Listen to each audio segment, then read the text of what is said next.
Subscribe now. EU debates. 60 years ago, the 6 founding countries of the European communities concluded an agreement on the first common agricultural policy for Europe.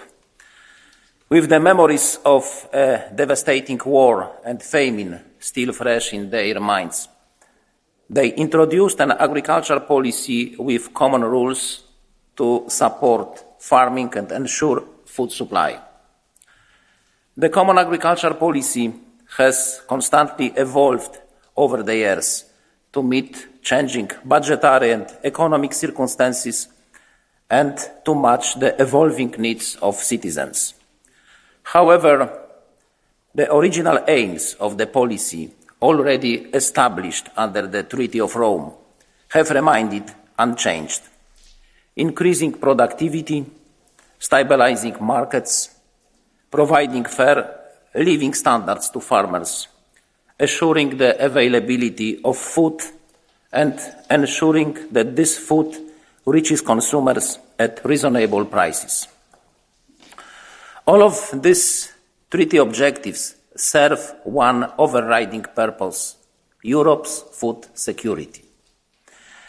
The importance of our food security has been reinforced during the time of the pandemic, and now even more so in the time of this cruel war triggered in Europe by the Russian aggression against Ukraine.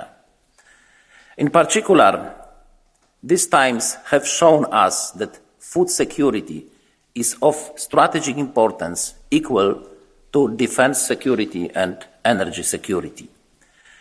This was reinforced in the most recent European Council conclusions. We owe our food security first and foremost to our farmers, those who cultivate the land and keep the animals. We thank them for their efforts.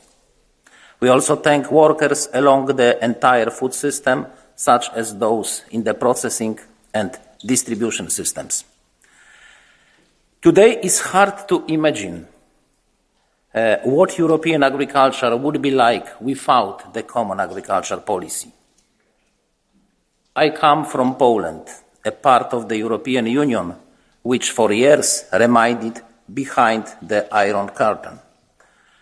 At the time when the common agricultural policy was beginning to operate, when farmers in Western Europe were receiving payments and other forms of support, farmers in Eastern Europe were facing a much different reality.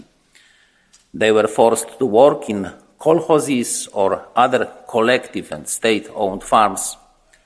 In the case of Poland, farmers were forced to hand over part of their harvest free of charge to the communist authorities as a part of so-called compulsory supplies.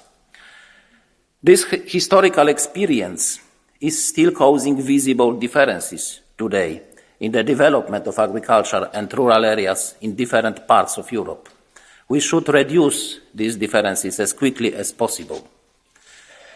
In a wider sense, for the common agricultural policy to continue making an effective contribution to food security, we must adapt it to current and future challenges.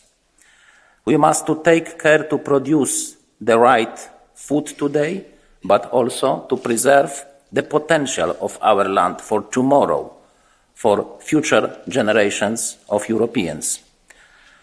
Fundamentally, we must remember that agriculture is not an industry, land is not a factory, animals are not machines. That is why we are reforming the common agricultural policy, so that agriculture becomes more friendly for the environment, climate, and animal welfare. However, we must do more to ensure the stability of farmers' incomes.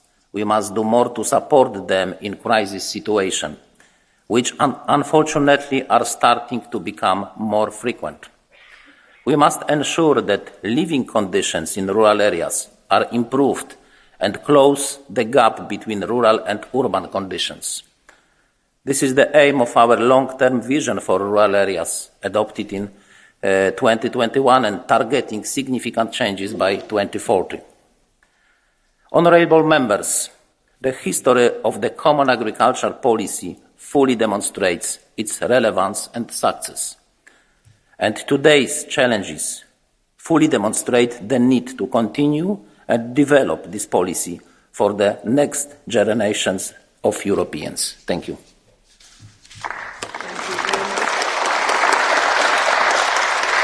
Thank you very much, Commissioner Wojciechowski.